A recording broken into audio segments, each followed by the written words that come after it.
구원에 이르는 지혜 제3장 첫 번째 불순종 8번째 질문들 살펴보도록 하겠습니다.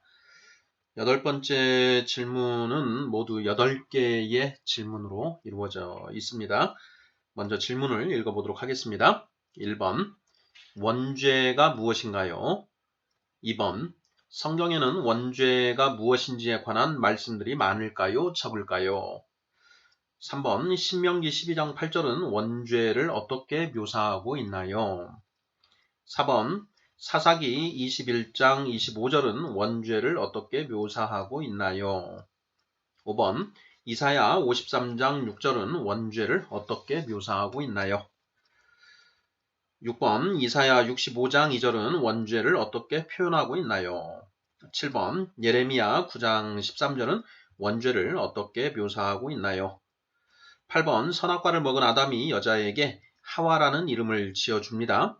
선악과를 먹은 후에 이름을 지어준 이유가 무엇일까요? 이렇게 되어 있습니다. 네, 원죄에 대해서 이제 우리가 지금까지 쭉 살펴왔는데 원죄가 무엇인지 성경 말씀을 통해서 확인하는 그런 질문들입니다. 그리고 이제 마지막 8번 질문은 이제 원죄에서 파생되는 이제 그 첫 번째 증상이 어떤 것인지 그 부분을 또 묻는 그런 질문이 되겠습니다. 1번부터 살펴보겠습니다. 자, 1번, 원죄가 무엇인가요? 자, 원죄가 무엇인가? 살인죄는 사람을 죽이는 죄입니다. 자, 절도죄는 다른 사람의 물건을 몰래 몰래 가져가는 죄가 절도죄이죠. 자, 그러면 원죄는 무엇인가? 자, 원죄는 무엇인가요? 라는 그런 질문입니다. 지금까지 우리가 3장 첫 번째 불순종을 통해서 계속 살펴왔는데요. 자, 원죄는 한마디로 사람이 각자 스스로 선악을 판단하는 것이다 라고 했습니다. 선악과를 먹고 아담과 하와는 선악과를 먹은 다음에 이제 각자 자기가 스스로 선악을 판단하게 되었다. 성경은 이것이 바로 원죄다라는 점을 선포하고 있다라는 것입니다. 2번 질문, 성경에는 원죄가 무엇인지에 관한 말씀들이 많을까요? 적을까요? 자, 이렇게 물어봤는데요. 자, 원죄가 모든 죄의 근원이 됩니다.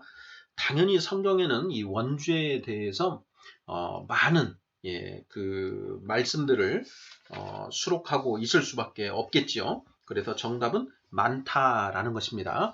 자, 많음에도 불구하고 우리가 원죄가 사람이 각자 스스로 선악을 판단하는 것이다라는 것을 모르면 그 말씀들이 원죄를 가리키고 있다라는 것 자체를 알 수가 없는 거죠. 그래서 원죄가 무엇인지를 우리가 모르다 보니까 그 말씀들을 캐치를 못하는데, 일단 우리가 원죄가 사람이 각자 스스로 선악을 판단하는 것이다 라는 것을 알고 이해하고 나서 성경을 보면 성경에 많은 말씀들이 이 원죄에 관해서 얘기하고 있다는 것을 알 수 있습니다. 자, 그러면 이제 3번부터 이제 7번까지의 질문은 성경에 원죄를 적나라하게 묘사한 원죄에 대한 정의를 하고 있는 그런 말씀들을 이제 찾아서 원죄를 어떻게 묘사하고 있는지 살펴보는 그런 문제들이 되겠습니다. 자, 3번, 신명기 12장 8절은 원죄를 어떻게 묘사하고 있나요? 자, 이것은 그 해당 말씀을 찾아서 읽어보고 거기에서 이제 이 사람이 각자 스스로 선악을 판단하는 것에 대해서 묘사하고 있는 부분을 찾아서 답을 하면 되는 비교적 간단한 문제가 되겠습니다. 신명기 12장 8절은 이렇게 되어 있습니다. 자, 우리가 오늘 여기에서는 각기 소견대로 하였거니와 너희가 거기에서는 그렇게 하지 말지니라 이렇게 되어 있습니다. 자, 우리가 오늘 여기는 이제 광야입니다. 출애굽을 하고 40년 동안 이스라엘 백성들이 이제 광야를 떠돌게 되는데 그 광야에 있으면서 각기 소견대로 하였다라는 것이죠. 자, 그런데 너희가 거기에서는 거기는 이제 하나님이 그 이스라엘 백성들에게 주시는 약속의 땅, 가나안 지역을 이야기하는 것이죠. 지금 모세가 이스라엘 백성들에게 신신당부하고 있는 것입니다. 자, 우리가 오늘 여기에서는 각기 소견대로 하였거니와 너희가 거기에서는 그렇게 하지 말지니라. 자, 거기에 가서는 소견대로, 각자 자기 소견대로 행동하면 안 된다라는 것이죠. 자, 여기에서 이 신명기 12장 8절에서 원죄를 묘사한 부분은 자, 찾아보면 각기 소견대로 행하는 것, 하는 것. 이 부분이 바로 원죄를 묘사하고 있는 부분이다라는 걸 알 수 있죠. 자, 한 가지 우리가 더 살펴보고 갈 부분은 너희가 거기에서는 그렇게 하지 말아라. 자, 거기 가나안 땅, 하나님이 주신 그 약속의 땅, 그 가나안 땅에서는 하나님이 왕이시니까 우리 각자 자기 소견대로 하지 말고 하나님의 말씀에 따라 살아야 된다. 이런 의미가 되는 것이지요. 4번 보겠습니다. 사사기 21장 25절은 원죄를 어떻게 묘사하고 있나요? 자, 사사기 21장 25절은 이렇게 되어 있습니다. 자, 그때에 이스라엘의 왕이 없으므로 사람이 각기 자기의 소견에 옳은 대로 행하였더라. 자, 원죄를 묘사한 부분은 사람이 각기 자기의 소견에 옳은 대로 행하는 것. 이 부분이 이제 원죄를 묘사한 것이죠. 자, 이 말씀에서 중요한 맥락이 있습니다. 바로 앞부분에 있는 그때의 이스라엘의 왕이 없으므로 이 표현인데요. 자, 이스라엘 유대인들의 왕은 하나님이십니다. 하나님. 자, 그런데 유대인들은 하나님이 왕이시라는 사실을 망각하였죠. 망각하고 하나님이 왕이라는 사실을 망각하니까 이제 각자 자기가 왕이 되어서 살아가는 것입니다. 천상천하 유아 독존 하늘 위 하늘 아래 내가 가장 존귀하다라는 자세로 각자 살아가게 되는 것입니다. 자, 그래서 내가 왕이니까 내가 생각하기에 옳은 대로 행동하면서 살아가는 것이죠.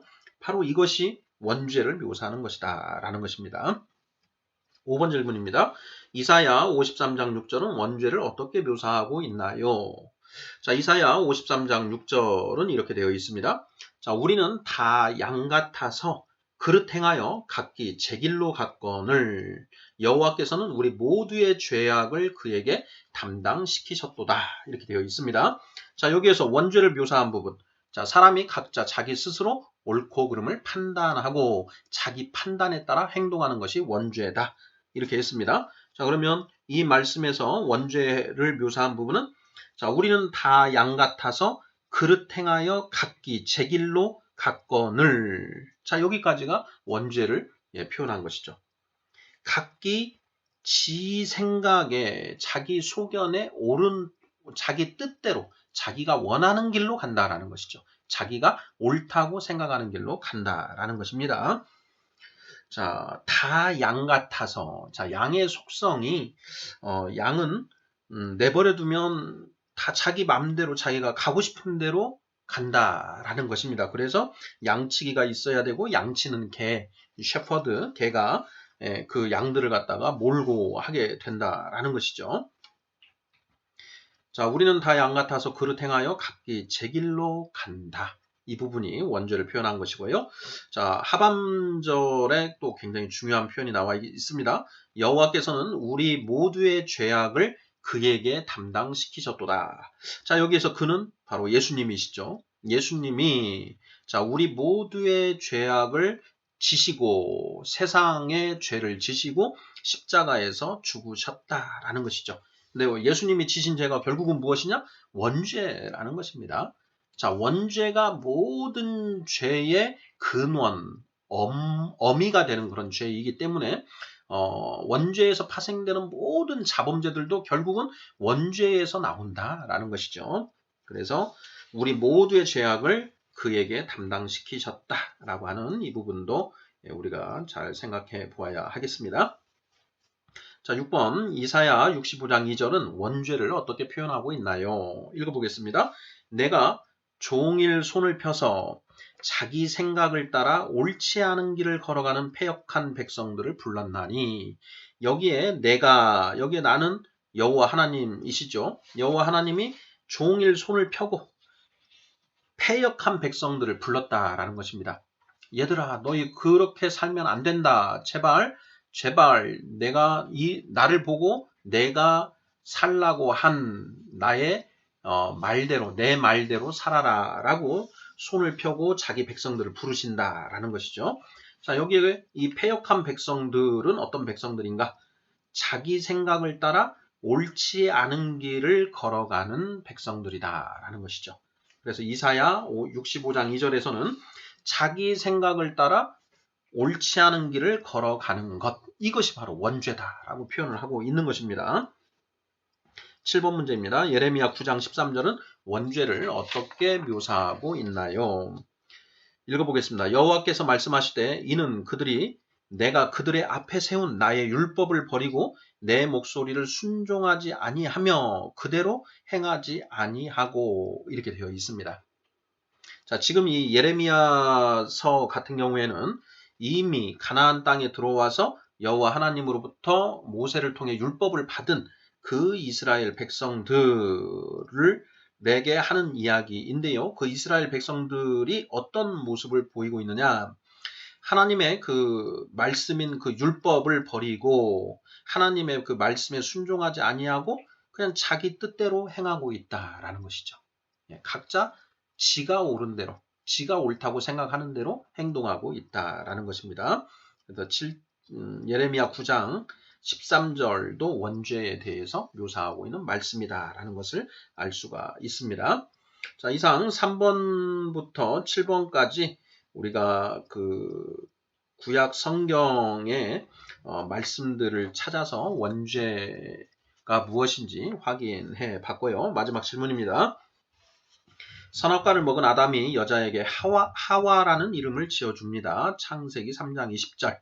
자, 선악과를 먹은 후에 이름을 지어준 이유가 무엇일까요?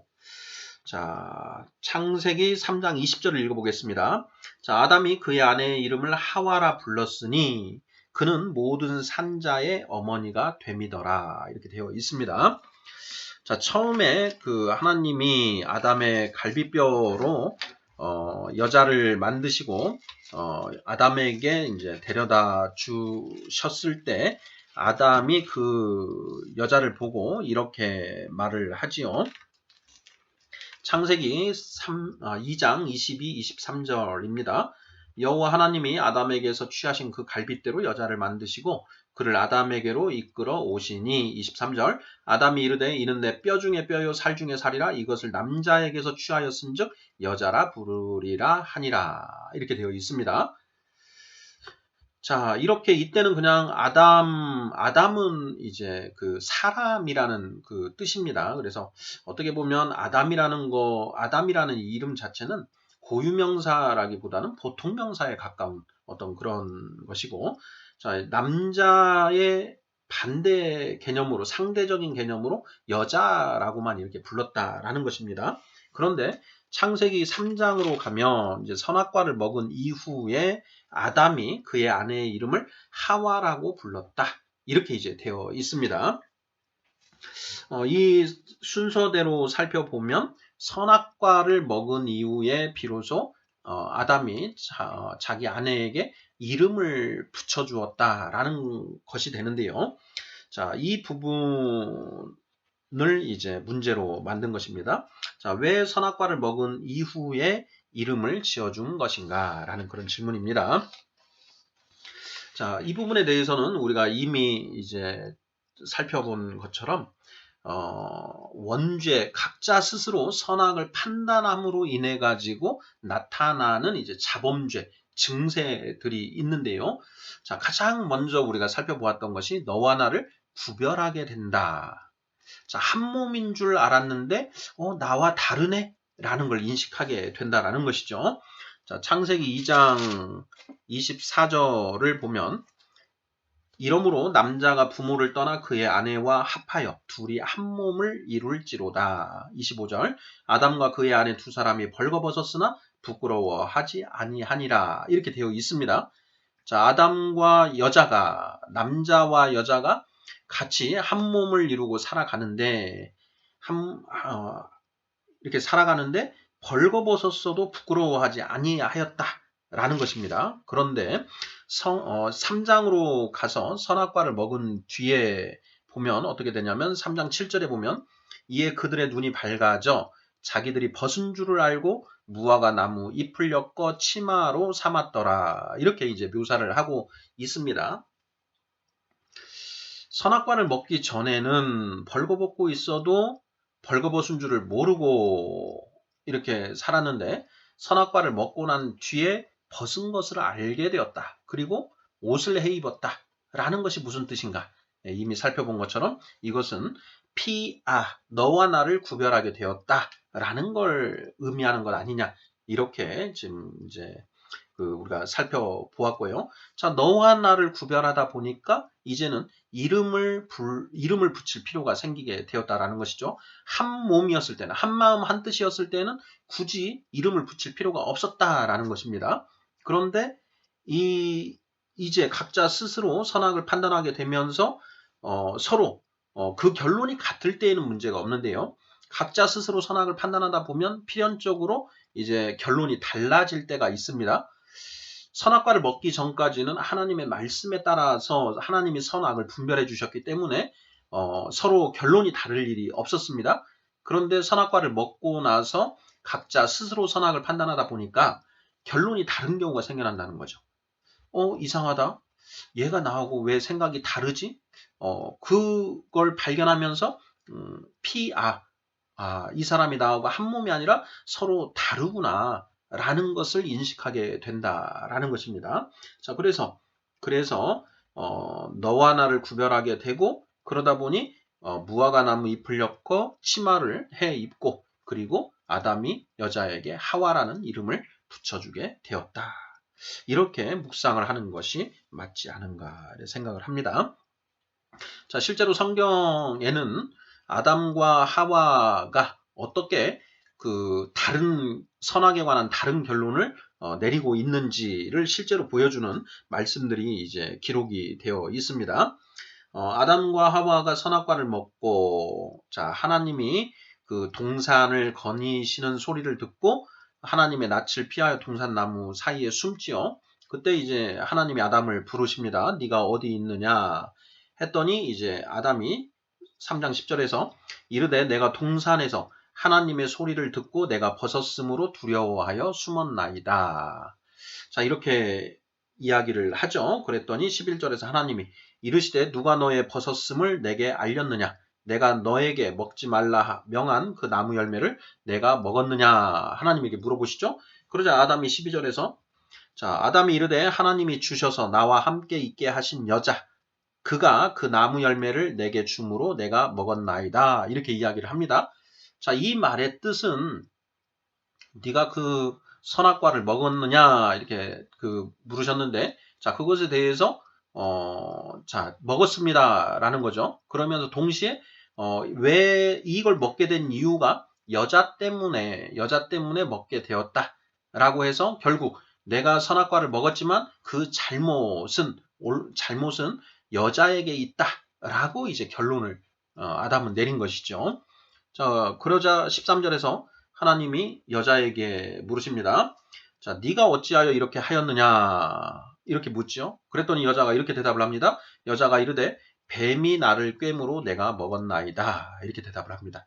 자, 여자도 선악과를 먹었지요. 자, 그런데 여자는 자기가 선악과를 먹게 된 것이 뱀 때문이다. 뱀의 잘못이다. 라고 스스로 옳고 그름을 판단하고 있다라는 것입니다. 자, 여기에서 우리가 눈여겨봐야 할 부분이 책임을 전가하는 그런 부분도 있지만 아담도 그렇고 여자도 그렇고 스스로 옳고 그름을 판단하는데 그 결론이 지금 다르다라는 것입니다. 아담은 여자 너 때문에 내가 선악과를 먹게 되었다라는 것이고 여자는 나 때문에 그런 것이 아니고 뱀 때문에 이렇게 모든 일이 초래된 것이다. 결국 잘못은 뱀에게 있다. 이런 식인 것이죠. 그리고 더 나아가면 그 뱀을 창조하신 분이 하나님이므로 결국은 하나님 잘못이다. 라고 이렇게 책임을 전가하고 옳고 그름을 판단하는 그런 양상을 보이는데 여자의 결론과 남자의 결론이 다르다라는 것입니다.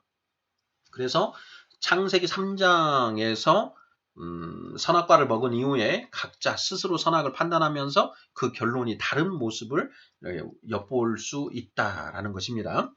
사실 저는 이제 이 기록된 이 말씀 이외에 우리가 행간에서 좀 추론을 해볼 수 있는 부분이 선악과를 먹은 이후에 남자와 여자가 인류 최초의 부부싸움을 하지 않았을까? 예, 이런 이제 묵상을 해 보았습니다. 6절에서 여자가 그 나무를 본즉 먹음직도 하고 보암직도 하고 지혜롭게 할 만큼 탐스럽기도 한 나무인지라 여자가 그 열매를 따먹고 자기와 함께 있는 남편에게도 주매 그도 먹은지라. 네, 먹을 때는 좋았지요. 예. 아담도 아내가 주는 것이라 이제 받아 먹었는데 자, 먹고 난 뒤가 이제 먹고 난 뒤에 불현듯 이제 하나님의 말씀이 생각났겠죠. 창세기 2장 17절 선악을 알게 하는 나무의 열매는 먹지 말라. 내가 먹는 날에는 반드시 죽으리라 하시니라. 자, 먹을 때는 좋았는데 먹고 나서 이 말씀이 떠오르지 않았을까 이런 생각이 듭니다. 그러면서 갑자기 이제 걱정이 되는 것이죠. 그러고 내가 어쩌다 이걸 먹었지? 하고 이제 생각을 하는 것입니다. 그러면서 생각을 해보니 이거 내가 선악과를 먹게 된 모든 잘못은 여자로 인한 것이다. 예, 그래서 그 선악과를 먹은 아담이 이런 말을 하지 않았을까 싶습니다. 여보, 당신 때문에 내가 이거 선악과를 먹으면 안 되는데 먹게 돼 버렸네? 이거 어떻게 하지? 어떻게 책임질래? 이런 말을 아담이 아내에게 하지 않았을까? 이런 생각을 합니다. 자, 그 말을 들은 이제 이 아내가 하와가 순순하게 자기 잘못을 인정했을까? 이런 생각을 해봤습니다. 그런데 생각을 해봤더니 그러지 않았을 것 같다라는 생각이 듭니다. 하와는 이렇게 말을 했을 것 같습니다. 당신이 당신 손으로, 당신 입으로 그걸 먹어놓고 왜 나한테 그 책임을 덮어 씌우느냐? 선악과를 먹은 거 내가 먹으라고 했어도 당신이 얼마든지 안 먹을 수 있었던 거 아니냐? 그러니까 결국 먹은 건 당신 잘못인데 왜 나한테 뭐라고 하느냐? 이렇게 대답을 하지 않았을까? 여자도 스스로 선악 옳고 그름을 판단한다라는 것이죠. 자, 그 말을 들은 이제 아담도 기분이 안 좋지요. 예. 그래서 또 여자한테 아니 네가 입 뚫린 입이라고 그렇게 얘기를 하느냐? 뭐 이런 얘기를 주고 받으면서 인류 최초의 부부싸움이 벌어지지 않았을까? 뭐 이런 이제 생각을 해봤었는데요. 뭐 이것이 이제 제가 조금 뭐 넘어간 부분이고 성경에 기록되지는 않은 부분이니까 그냥 뭐 그렇게 생각으로 그치면 됩니다. 하지만 분명히 창세기 3장 12절 그리고 13절에서 그 선악과를 먹은 책임이 누구에게 있는지에 관해서 아담과 하와가 옳고 그름을 스스로 판단하고 그 책임이 누구에게 있는지 그 책임 소재에 대한 결론이 달라진다라는 걸 알 수 있습니다. 그래서 결국 선악과를 먹은 아담이 여자에게 하와라는 이름을 지어준 이유가 무엇인가? 네, 선악과를 먹은 이후에 각자 스스로 선악을 판단하다 보니 그 결론이 똑같은 일에 대한 결론이 서로 다른 경우가 발생하게 되고 그 결론이 달라짐으로써 한마음 한뜻인 줄 알았는데 우리가 서로 남이구나 서로 다르구나라는 걸 인식하게 되었다. 그래서 이제 그때부터 피아를 구별하게 된 이후부터는 이제 서로에게 이름이 필요하게 되었고 그래서 이름을 지어준 것이 아닌가 저는 이렇게 묵상을 하고 있습니다. 네, 오늘 구원에 이르는지의 제3장 첫 번째 불순종 8번째 질문들 8가지 질문에 대해서 살펴보았습니다. 자, 원죄가 무엇인지 그리고 그 성경에서 이 원죄에 대해서 표현하고 있는 그 구절 말씀들이 얼마나 많은지 하는 부분을 살펴보았고요. 그리고 선악과를 먹은 이후에 아담이 여자에게 아내에게 하와라는 이름을 지어준 이유가 무엇인지에 대해서 살펴보았습니다. 아멘.